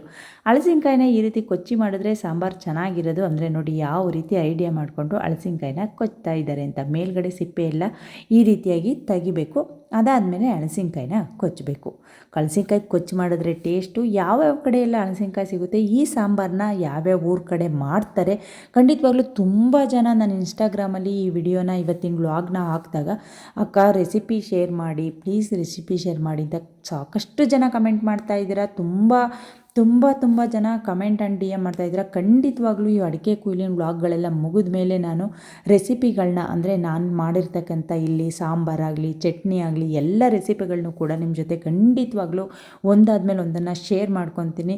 ನೀವು ತೋರಿಸ್ತಾ ಇರ್ತಕ್ಕಂಥ ಪ್ರೀತಿ ವಿಶ್ವಾಸಕ್ಕೆ ನಾನು ಯಾವಾಗಲೂ ಚಿರಋಣಿಯಾಗಿರ್ತೀನಿ ಅಂತ ಹೇಳ್ತೀನಿ. ಯಾಕಂತಂದರೆ ನಾನೊಂದು ಯಾವುದೋ ಒಂದು ಹಳ್ಳಿ ಮೂಲೆಯಲ್ಲಿ ಮಾಡ್ತಕ್ಕಂಥ ವ್ಲಾಗ್ಗಳು ಇವತ್ತು ತುಂಬ ಜಿಲ್ಲೆಗಳಿಗೂ ಮತ್ತು ಹೇಳಬೇಕು ಅಂತ ಅಂದರೆ ಜರ್ಮನಿ, ಅಮೇರಿಕಾ ಅಲ್ಲಿಂದಲೂ ಕೂಡ ನನಗೆ ಮೆಸೇಜು ಕಾಲು ಬರ್ತಾ ಇದೆ. ಖಂಡಿತವಾಗ್ಲೂ ಅದೆಲ್ಲ ನೋಡಿದ್ರೆ ಖುಷಿ. ನಾನು ಯೂಟ್ಯೂಬಲ್ಲಿ ಏನು ತುಂಬ ಅರ್ನ್ ಮಾಡಿದ್ದೀನಿ, ಅಮೌಂಟು ಸಖತ್ತಾಗಿ ದುಡ್ದಿದ್ದೀನಿ, ಆ ಥರ ಏನಿಲ್ಲ. ನೀವು ನೋಡಿ ಸಪೋರ್ಟ್ ಮಾಡಿದ್ರೆ ಅದು ಕೂಡ ಆಗುತ್ತೆ. ಅದು ಯಾವಾಗ ನೋಡ್ತೀರೋ ನೋಡೋಣ. ನನ್ನ ಪ್ರಯತ್ನದಲ್ಲಿ ನಾನಿದ್ದೀನಿ. ನಿಮಗೆ ನನ್ನ ವ್ಲಾಗ್ಗಳು ಇಷ್ಟವಾಗಿ ಯಾವಾಗ ನೋಡೋದಕ್ಕೆ ಹಿಡಿತೀರೋ ಆವಾಗ ನನ್ನ ಅರ್ನಿಂಗ್ಸ್ ಜಾಸ್ತಿ ಆಗುತ್ತೆ. ಸದ್ಯಕ್ಕೆ ನಾನು ಯೂಟ್ಯೂಬಲ್ಲಾಗಲಿ ಇನ್ಸ್ಟಾಗ್ರಾಮಲ್ಲಾಗಲಿ ಅಮೌಂಟನ್ನು ಅರ್ನ್ ಮಾಡ್ತಾ ಇದ್ದೀನಿ ಅಂದರೆ ಸುಳ್ಳು. ನನ್ನ ಒಂದು ವ್ಲಾಗ್ನ ಇಷ್ಟು ದೂರದಿಂದ ನೀವು ನೋಡಿ ಖುಷಿ ಪಡ್ತಾ ಇದ್ದೀರಾ. ಹಾಗೆ ನಾನು ಬೀಳ್ತಕ್ಕಂಥ ಕಷ್ಟಕ್ಕೆ ನೀವು ಹೇಳ್ತಕ್ಕಂಥ ಮಾತುಗಳೇ ಸ್ಫೂರ್ತಿ. ನೀವೆಷ್ಟು ಚೆನ್ನಾಗಿ ಕಮೆಂಟ್ ಮಾಡ್ತಾ ಇದ್ದೀರಾ ಅಂದರೆ ನನ್ನ ವಿಡಿಯೋಗಳನ್ನ ನೋಡಿ ನನಗಂತೂ ನಿಮ್ಮ ಕಮೆಂಟ್ ನೋಡಿದರೆ ನನಗಿನ್ನೂ ಮೋಟಿವೇಶನ್ ಆಗುತ್ತೆ ಅಂತಲೇ ಹೇಳ್ಬೋದು. ಯಾವುದೇ ಒಂದು ಕೆಲಸ ಮಾಡೋದಕ್ಕೆ ನೀವೇ ನನ್ನ ಇನ್ಸ್ಪಿರೇಷನ್ ಅಂತ ಎಲ್ಲ ವಿಡಿಯೋಗಳಲ್ಲೂ ಕೂಡ ಹೇಳ್ತಾ ಇದ್ದೀನಿ. ಖಂಡಿತವಾಗ್ಲೂ ನಿಮ್ಮ ಒಂದು ನಂಬಿಕೆಯನ್ನು ಉಳಿಸ್ಕೊಳ್ಳೋ ಪ್ರಯತ್ನ ನಾನು ಯಾವಾಗಲೂ ಮಾಡ್ತೀನಿ. ಮತ್ತು ನನ್ನ ಫ್ಯಾಮಿಲಿಗೆ ನೀವು ಆಶೀರ್ವಾದನೂ ಕೂಡ ಮಾಡ್ತೀರಾ. ನಿಮ್ಮ ಫ್ಯಾಮಿಲಿ ತುಂಬ ಚೆನ್ನಾಗಿದೆ, ಹೀಗೆ ಇರ್ರಿ ಅಂತ. ಖಂಡಿತವಾಗ್ಲೂ ನಿಮ್ಮ ಆಶೀರ್ವಾದ ನನ್ನ ಕುಟುಂಬದ ಮೇಲೆ ಹೀಗೆ ಇರಲಿ ಅಂತಲೂ ಕೇಳ್ಕೊತೀನಿ. ಅದಕ್ಕೆ ಥ್ಯಾಂಕ್ಸ್ ಕೂಡ ಹೇಳ್ತೀನಿ. ನಾನು ಇನ್ನೇನು ಕುಟುಂಬ, ನನ್ನ ಇನ್ಸ್ಟಾ ಕುಟುಂಬ 50,000 ರೀಚ್ ಆಗ್ತಾಯಿದೆ. ಅದಕ್ಕೆ ಸಪೋರ್ಟ್ ಮಾಡಿರ್ತಕ್ಕಂಥ ನಿಮ್ಮ ಜೊತೆ ನಾನು 50,000 ರೀಚ್ ಆದಾಗ ಚಿಕ್ಕದಾಗಿ ಒಂದು ಸೆಲೆಬ್ರೇಷನ್ನ, ನಿಮ್ಗೆ ಏನಾದರೂ ಒಂದು ಗಿಫ್ಟು ಕೊಟ್ಟು ನನ್ನ ಒಂದು ಖುಷಿನ ಹಂಚ್ಕೊಬೇಕು ಅಂತ ಕೂಡ ಅಂದ್ಕೊಂಡಿದ್ದೀನಿ. ಖಂಡಿತವಾಗ್ಲೂ ಅದೆಲ್ಲ ಏನೇನು ಅಂತ ನಾನು ಮುಂದೆ ವ್ಲಾಗಲ್ಲಿ ನಿಮ್ಮ ಜೊತೆ ಶೇರ್ ಮಾಡ್ತೀನಿ. ಬನ್ನಿ ಇವಾಗ ಆ ವಿಷಯನ ಅಲ್ಲಿಗೆ ಬಿಟ್ಟು ನಮ್ಮನೆಯವರು ತಿಂಡಿ ತೊಗೊಂಡು ಹೊರಟ್ರು. ಅವ್ರಿಗೆ ತಿಂಡಿ ಬಾಕ್ಸ್ನ ಕೊಟ್ಟಾದಮೇಲೆ ನಾನು ಅಡುಗೆ ಕೆಲಸ ಮುಂದುವರಿಸ್ಬೇಕು. ನಾನು ಕೂಡ ಇನ್ನೂ ತಿಂಡಿ ತಿಂದಿಲ್ಲ. ಟೈಮ್ ಬಂದು 10:15 ಆಯಿತು. ಅವ್ರಿಗೆ ಹೊಟ್ಟೆ ಹಸಿವಾಗಿತ್ತೆ. ಒಂದು ಸ್ವಲ್ಪ ಹಳಸಿನಕಾಯಿನ ಕೆತ್ಕೊಂಡು ಕೂತ್ಕೊಂಡು ಇವತ್ತು ಸ್ವಲ್ಪ ಲೇಟಾಗಿ ತಗೊಂಡು ಹೋಗ್ತಾ ಇದ್ದಾರೆ. ಅಂದರೆ ನಾನು 9:30 9:45ಗೆಲ್ಲ ಕೊಡಿವೆ. ಇವತ್ತು 10:15 ಆಗಿದೆ. ಮನೆಯವ್ರಿಗೆ ತಿಂಡಿ ಕೊಟ್ಟು ಕಳಿಸಿದ್ಮೇಲೆ ನಾನು ಕೂಡ ಸ್ನಾನ ಪೂಜೆ ಮುಗಿಸಿ ಹಳಸಿನಕಾಯಿ ಕೆಚ್ಚಿದ ಹತ್ರ ಈ ರೀತಿಯಾಗಿ ಎಲ್ಲ ಗಲೀಜಾಗಿತ್ತಲ್ಲ ಅದನ್ನೆಲ್ಲ ಕ್ಲೀನ್ ಮಾಡ್ತಾ ಇದ್ದೆ. ಅದಾದಮೇಲೆ ಸಾಂಬಾರಿಗೆ ಇಡೋಣ ಅಂತ ಹೇಳಿ ಎಷ್ಟು ಕೆಲಸ ಮಾಡಿದ್ರೂ ಮುಗಿಯಲ್ಲ. ಈ ರೀತಿ ಕೆಲಸ ಇದ್ದಾಗ ನನಗಂತೂ ಈ ಅಡುಗೆ ಕುಯ್ಲಲ್ಲಿ 3 ದಿನ ತುಂಬ ಸ್ಟ್ರೈನ್ ಆಗುತ್ತೆ. ನೀವೆಲ್ಲ ಸಾಕಷ್ಟು ಜನ ಇನ್ಸ್ಟಾಗ್ರಾಮಲ್ಲಿ ಮೆಸೇಜ್ ಮಾಡಿ ಕೇಳ್ತಾ ಇದ್ದೀರಾ, DM ಮಾಡಿ ಅಕ್ಕ ನಿಮಗೆ ಸುಸ್ತಾಗೋದಿಲ್ವಾ, ನೀವು ಇಷ್ಟು ಎನರ್ಜೆಟಿಕ್ ಅಂತ. ಖಂಡಿತವಾಗ್ಲೂ ನನಗೂ ಕೂಡ ಸುಸ್ತಾಗುತ್ತೆ. ಆದರೆ ರೆಸ್ಟ್ ಮಾಡಬೇಕು ಅಷ್ಟೇ. ರೆಸ್ಟ್ ಮಾಡ್ತಾ ಇರ್ತೀನಿ. ಕೆಲಸ ಅನಿವಾರ್ಯ ಆಗಿರೋದ್ರಿಂದ ಕಷ್ಟ ಆದರೂ ಕೂಡ ಮಾಡಲೇಬೇಕು. ಆದರೆ ಅದನ್ನು ಇಷ್ಟಪಟ್ಟು ಮಾಡಿದಾಗ ಕಷ್ಟ ಎಷ್ಟೋ ಕಡಿಮೆ ಆದಂಗೆ ಆಗುತ್ತೆ. ನಾನು ಯಾವುದೇ ಕೆಲಸನೂ ಕೂಡ ಬೇಜಾರು ಮಾಡಿಕೊಂಡು ಅಯ್ಯೋ ಮಾಡಬೇಕಲ್ಲಪ್ಪ ಅಂತ ಮಾಡ್ತಾಯಿಲ್ಲ. ನಾವು ರೈತರಾಗಿ ಹುಟ್ಟಿದ್ದೀವಿ ಅಂತ ಅಂದಮೇಲೆ ರೈತರ ಕೆಲಸನ ಇಷ್ಟಪಟ್ಟು ಮಾಡಿದ್ರೇ ಅದು ಕೈ ಎತ್ತೋದು. ಯಾವುದನ್ನು ಕೂಡ ನಾವು ಗೋಳಾಡಿಕೊಂಡು ಬೇಜಾರು ಮಾಡಿಕೊಂಡು ಈಗ ಮಾಡಬೇಕಲ್ಲಪ್ಪ ಮನೆ ಒಳಗೆ ಮೇಯ್ನ್ ನಿಮಗೊಂದು ಟಿಪ್ಸ್ ಹೇಳ್ತಾ ಇದ್ದೀನಿ ಕೇಳಿ. ಯಾವ ಕಾರಣಕ್ಕೂ ಕೂಡ ಯಾವಾಗಲೂ ಕೂಡ ಏನೇ ಕಾಯಿಲೆ ಆಗಿದ್ರೂ ಕಾಯಿಲೆ ಆದಾಗ ಮಾತ್ರೆ ನುಂಗಬೇಕು, ಹಾಸ್ಪಿಟ್ಲಿಗೆ ತೋರಿಸ್ಬೇಕು, ಮಲಗಬೇಕು. ಆದರೆ ಯಾವಾಗಲೂ ಕೂಡ ಹಶ್ ಅಂತ ಅನ್ನಬಾರ್ದು. ತುಂಬಿದ ಮನೆ ಒಳಗೆ ಅದು ಮನೆಗೆ ಒಳ್ಳೆಯದಾಗೋದಿಲ್ಲ, ಅಂದರೆ ಏಳಿಗೆ ಆಗೋದಿಲ್ಲ ಅಂತ ನಮ್ಮ ಅಜ್ಜಿ ತಾತ, ನಮ್ಮಮ್ಮ, ನಮ್ಮಪ್ಪ ಎಲ್ಲರೂ ಕೂಡ ಹೇಳ್ಕೊಟ್ಟಿದ್ದಾರೆ. ಅದರಿಂದ ಯಾವುದೇ ಮನೆ ಒಳಗೆ ಹೆಣ್ಮಕ್ಳು ಯಾವಾಗಲೂ ನೋವಲ್ಲಿರೋದು, ಅಳೋದು, ಕರೆಯೋದು, ಬೇಜಾರು ಮಾಡ್ಕೊಳೋದು. ಅಳೋದು ಕರೆಯೋದು ತಪ್ಪು ಅಂತ ನಾನು ಹೇಳ್ತಾ ಇಲ್ಲ. ಹಾಗಿದ್ರೆ ಏನೇ ಆದರೂ ಯಾವಾಗಲೂ ನಗ್ನಗ್ದಲ್ಲೇ ಇರೋಕ್ಕಾಗುತ್ತಾ? ಏನೇ ನೋವಾದರೂ ಕೂಡ ನಾವು ಮನ್ಕೊಂಡಂಗೆ ಇರೋಕ್ಕಾಗುತ್ತಾ? ಅಂದಂಗೆ ಇರೋಕ್ಕಾಗುತ್ತಾ? ಆ ಥರ ಅಲ್ಲ. ನಾವು ಏನಾದರೂ ಈಗ ಬೇಜಾರಾದಾಗಲಿ ಅಶ್ ಅಂತ ಇರೋದು, ಹಾಗೆ ಸ್ವಲ್ಪ ಮನಸ್ಸಿಗೆ ನೋವಾದಾಗ, ಸಣ್ಣ ಪುಟ್ಟ ಬಂದಾಗ ಸಂಜೆಯಿಂದಲೇ ಯಾವಾಗಲೂ ಕಣ್ಣೀರಾಗ್ತಾ ಇರೋದು, ಆ ಥರ ಮಾಡಬಾರ್ದು ಅನ್ನೋದೊಂದು ಹೇಳ್ತಾ ಇದ್ದೀನಿ. ಆದಷ್ಟು ಇದ್ದಿದ್ರಲ್ಲೂ ನಗ್ನಗ್ತಾ ಖುಷಿಯಿಂದ ಇರಿ ಅಂತಲೇ ನಾನು ಹೇಳೋದು ಅಷ್ಟೇ. ಅದನ್ನು ನಾನು ಪಾಲಿಸ್ತಾ ಇದ್ದೀನಿ. ನೀವೆಲ್ಲ ಕೇಳ್ತಾ ಇರೋ ಪ್ರಶ್ನೆಗೆ ಉತ್ತರನ ನಾನು ಹೇಳಬೇಕು ಅಂತ ಹೇಳಿದೆ. ನೋಡಿ, ಇದಕ್ಕೆ ಪರ್ಟಿಕ್ಯುಲರಾಗಿ ನನಗೇನು ಹೆಸರು ಅಂತ ಗೊತ್ತಿಲ್ಲ. ಅಡುಗೆ ಮಾಡಬೇಕಾದ್ರೆ ಇದನ್ನು ಹಬ್ಬಗಳಲ್ಲಿ ನಾನು ಸೀರೆ ಉಟ್ಕೊಂಡಾಗ ಗಲೀಜಾಗುತ್ತೆ ಅನ್ನೋ ಕಾರಣಕ್ಕೆ ಇದನ್ನು ಹಾಕ್ಕೊಂಡು ಅಡುಗೆ ಮಾಡೋಣ ಅಂತ ತಂದಿದ್ದೆ. 6 ತಿಂಗಳಾಗೈತೆ, ಆದರೆ ಎಷ್ಟೋ ಹಬ್ಬಗಳು ಬಂದೋದು ಇದನ್ನು ಉಪಯೋಗಿಸೋದೇ ಮರ್ತೋಗುತ್ತೆ. ಅದರಿಂದ ಇವತ್ತು ಕೈಗೆ ಸಿಕ್ತು ಅಂತ ಹೇಳಿ ಇವಾಗ ನಾನು ಕಟ್ಕೊಂಡಿದ್ದೀನಿ. ಹಳ್ಳಿ ಕಡೆ ಇದೆಲ್ಲ ನಡೆಯೋದಿಲ್ಲ. ಇದನ್ನು ನಾನು ನೋಡಿ ಎಷ್ಟೋ ಹೊತ್ತು ಕಟ್ಕೊಳಕ್ಕಾಗಲಿಲ್ಲ. ಬೇಗನೆ ರಿಮೂವ್ ಮಾಡಿ ಮಾಮೂಲಿ ಅಂತೆ ನಾನು ಶುರು ಮಾಡಿಕೊಂಡೆ. ಹಳ್ಳಿ ಕೆಲಸದಲ್ಲಿ ಈಗ ಹೀಗೇ ಇರಬೇಕು, ಇದನ್ನೆಲ್ಲ ತೋರಿಸ್ಬೇಕು ಅಂದರೆ ಖಂಡಿತವಾಗ್ಲೂ ಸ್ವಲ್ಪ ಕಷ್ಟ ಆಗುತ್ತೆ. ನಾನು ಹಲಸಿನಕಾಯಿ ರೆಸಿಪಿನೂ ಕೂಡ ಶೇರ್ ಮಾಡ್ಕೊಂಡಿದ್ದೀನಿ, ಆದರೆ ವ್ಲಾಗ್ ಒಳಗಡೆ ನಿಮಗೆ ಶೇರ್ ಮಾಡಿದ್ರೂ ಕೂಡ ಅಷ್ಟು ರೀಚ್ ಆಗೋದಿಲ್ಲ. ನಾನು ಇನ್ಸ್ಟಾಗ್ರಾಮಲ್ಲಾಗಲಿ ಯೂಟ್ಯೂಬ್ ರೀಲ್ಸಲ್ಲಾಗಲಿ ನಾನು ಶೇರ್ ಮಾಡ್ಕೊತೀನಿ. ಸದ್ಯಕ್ಕೆ ನಾನು ಸಾಂಬಾರು ಮಾಡ್ತಾ ಇರೋ ರೀತಿ ತೋರಿಸ್ತಾ ಇಲ್ಲ. ನಾನು ಕೆಲಸ ಇವತ್ತಿನ ವ್ಲಾಗ್ ಏನೆಲ್ಲ ಆಯಿತು ಅನ್ನೋದನ್ನು ಶೇರ್ ಮಾಡ್ತೀನಿ. ಆಚೆ ಸಾಂಬಾರ್ಗಿಟ್ಟೆ, ಒಳಗಡೆ ಬಂದು ನಾನಿವಾಗ ಇಲ್ಲಿ ಒಣಕಾಳುಗಳನ್ನ ಒಂದು ವಿಸಲ್ ಕುಕ್ಕರಲ್ಲಿ ಕೂಗಿಸ್ಕೊಳ್ಳೋಣ ಅಂತೇಳಿ ಇಟ್ಟಿದ್ದೆ. ಯಾಕಂತಂದರೆ ಆಚೆಲಿ ಬೇಯೋದು ಸ್ವಲ್ಪ ಲೇಟ್ ಆಗುತ್ತೆ ಅನ್ನೋ ಕಾರಣಕ್ಕೆ. ಆಮೇಲೆ ಹಲಸಿನಕಾಯಿನೂ ಕೂಡ ಹಾಕಿ ಕೂಗಿಸಿದ್ರೆ ಹಲಸಿನಕಾಯಿ ಜಾಸ್ತಿ ಬೆಂದೋಗುತ್ತೆ. ಅದರಿಂದ ನಾನು ಹಲಸಿನಕಾಯಿನ ಇಲ್ಲಿ ಕುಕ್ಕರ್ಗೆ ಹಾಕಿಲ್ಲ, ಬರೀ ಕಾಳುಗಳನ್ನ ಮಾತ್ರ ಕೂಗಿಸಿ ಒಂದೇ ಒಂದು ವಿಸಲ್ಲು. ಇವಾಗ ನಾನು ಅದರೊಳಗಡೆ ಅಂದರೆ ಇಲ್ಲಿ ಆಚೆಲಿ ಹಲಸಿನಕಾಯಿನ ಹಾಕಿದ್ದೀನಿ. ಅದಿನ್ನೂ ಸ್ವಲ್ಪ ಬೇಯೋದಿದ್ದಂಗೆ ಕಾಳುಗಳನ್ನೆಲ್ಲ ಸೇರಿಸಿ ಬೇಯಿಸಿದ್ರೆ ಅಲ್ಲಿ ಹದ ಸರಿಯಾಗುತ್ತೆ ಅನ್ನೋ ಕಾರಣಕ್ಕೆ ಇಲ್ಲಿ ಬರೀ ಹಲಸಿನಕಾಯಿ, ಟೊಮೊಟೊ, ಈರುಳ್ಳಿನ ಮಾತ್ರ ಬೇಯೋಕ್ಕಿಟ್ಟು ಈಗ ಬೆಂದಿರ್ತಕ್ಕಂಥ ಕಾಳನ್ನ ನಾನು ಈ ಹಲಸಿನಕಾಯಿ ಸಾಂಬಾರು ಪಾತ್ರೆಗೆ ಸೇರಿಸ್ತಾ ಇದ್ದೀನಿ. ಅದಾದಮೇಲೆ ನಾನು ಖಾರ ರುಬ್ಬಿದ್ದು ಮಿಕ್ಸ್ ಮಾಡಿ ಹಾಗೆ ಒಗ್ಗರಣೆ ಮಾಡೋದು ಅದನ್ನೆಲ್ಲ ನಿಮ್ಮ ಜೊತೆ ಶೇರ್ ಮಾಡ್ಕೊತೀನಿ. ಫೈನಲಾಗಿ ಈ ಥರ ಸಾಂಬಾರುಗಳನ್ನ ಮಾಡಿದಾಗ ಒಗ್ಗರಣೆ ಮಾಡಿದ್ರೆ ಚೆಂದ. ಮನೇಲಿ ಹುಳಿ ಸಾರು ಅದನ್ನೆಲ್ಲ ನೀವು ಒಗ್ಗರಣೆ ಮಾಡ್ತಿರೋ ಬಿಡ್ತಿರೋ ಗೊತ್ತಿಲ್ಲ. ಈ ಥರ ಸ್ಪೆಷಲ್ ಸಾರುಗಳನ್ನ ಮಾಡಿದಾಗ ಸ್ವಲ್ಪ ಒಗ್ಗರಣೆ ಸೇರಿಸಿದ್ರೆ ರುಚಿ ಹೆಚ್ಚಾಗುತ್ತೆ ಅಂತಲೇ ಹೇಳ್ಬೋದು. ಈಗ ಟೈಮ್ ಬಂದು 12 ಗಂಟೆ ಆಗಿದೆ. ನಾನು ಬೇಗ ಕೆಲಸ ಮುಗಿಸ್ಬೇಕು. ಯಾಕಂತಂದರೆ ನಾನು ಕೂಡ ತೋಟದ ಹತ್ರ ಹೋಗಬೇಕು.